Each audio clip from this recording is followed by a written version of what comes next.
Hello everyone. तो इस lecture में हम बात करेंगे, हम पढ़ रहे थे आईआर के कुछ इंटरनेशनल रिलेशन के कुछ बेसिक टर्मिनोलॉजीज। उसी में हम देखते हैं कि कुछ और टर्मिनोलॉजीज हम डिस्कस करते हैं। तो इसमें हम देखेंगे ट्रीटी क्या होता है,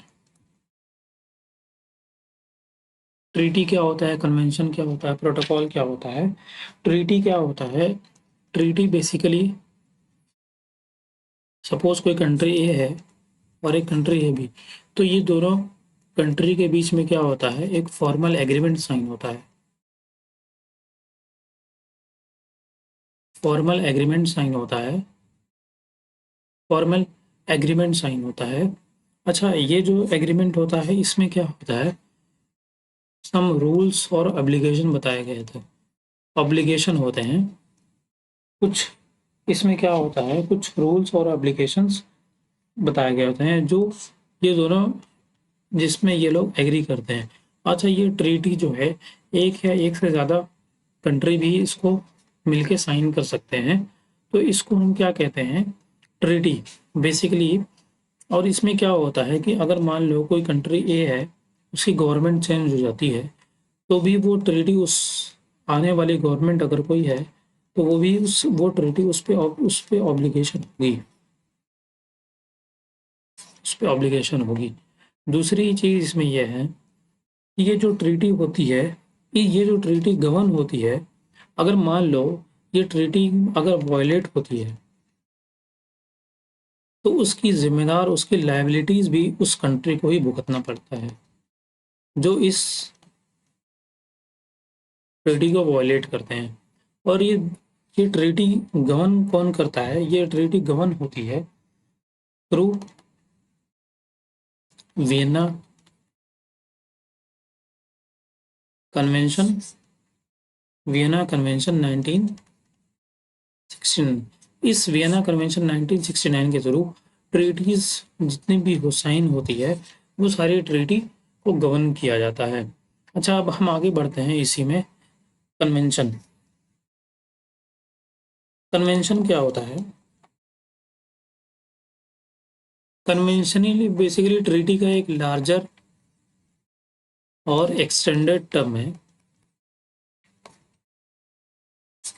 एक्सटेंडेड टर्म हम इसको क्या बोलते हैं, जब कोई ग्लोबली कोई अगर कोई इशू है जिसका इम्पैक्ट पूरी दुनिया में, उसका अगर कोई उसका इशू जो है मोस्ट ऑफ द कंट्री पे दिख रहा है, या फिर जैसे ये ग्लोबली ग्लोबली इशू भी हो सकता है, या फिर कुछ कंट्रीज के बीच में भी अगर वो इश्यूज हैं, तो उस इश्यूज को रूल्स, उस इश्यूज को रेगुलेट करने के लिए, उसको मैनेज करने के लिए, गवर्न करने के लिए कन्वेंशन बनाए जाते हैं। जैसे फॉर एग्जांपल, हमने एक कन्वेंशन बनाया था, जिनेवा कन्वेंशन। ये जिनेवा कन्वेंशन क्या है, after the world war two, जब वर्ल्ड वॉर खत्म हुई, देखो वॉर में क्या हो गया, क्या होता कि इसमें कोई रूल्स रेगुलेशन नहीं था पहले, लेकिन जैसे ही जब जिनेवा कन्वेंशन आया, तो उसमें सारे देशों ने इसको एग्री किया कि वॉर में भी कुछ रूल्स होने चाहिए, कुछ लिमिटेशन होनी चाहिए। तो इसको हमने जिनेवा कन्वेंशन बनाया, जिसपे सारी की सारी कंट्री ने इसको एक्सेप्ट किया। और ये जो होता है, ये लीगली बाइंडिंग होता है। लीगली क्या होता है, बाइंडिंग होता है। तो इसी तरीके से जो भी ग्लोबल इश्यूज होते हैं, जैसे क्लाइमेट को लेकर हो गया, तो उसके लिए अलग कन्वेंशन कुछ साइन कर लिए। तो इसी तरीके से टेक्नोलॉजी के लिए को कुछ हो गया, तो उसके लिए एक अलग कन्वेंशन साइन कर लिए। तो इसको हम कहते हैं कन्वेंशन। एक टर्मिनोलॉजीज आती है प्रोटोकॉल। प्रोटोकॉल किसे कहते हैं? प्रोटोकॉल बेसिकली कन्वेंशन का ही एक स्पेशलाइज वर्जन है, जहाँ पे किसी एक स्पेशल इश्यूज पे फोकस किया जाता है। स्पेशल इश्यूज पे जो है फोकस किया जाता है। तो आपको यही होता है। लेकिन ये जो प्रोटोकॉल होता है, प्रोटोकॉल ये होता है, ये स्टेट पे ऑब्लिगेशन नहीं होता। कन्वेंशन क्या होता है, ये कन्वेंशन ऑब्लिगेशन होता है। लेकिन अगर मैं बात करूं प्रोटोकॉल, वो ऑब्लिगेशन नहीं होता है।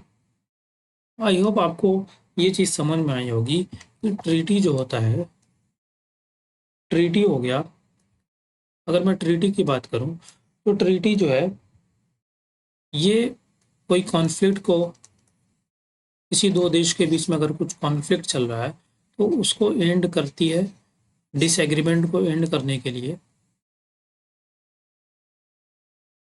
ट्रीटी साइन की जाती है। अच्छा, साइन कौन करता है? डायरेक्टली जो मेंबर होते हैं वो इसको साइन करते हैं, डायरेक्टली मेंबर। अगर मैं कन्वेंशन की बात करूं, कन्वेंशन बेसिकली ये होता है कोई ग्लोबल इश्यूज को डिस्कस करने के लिए।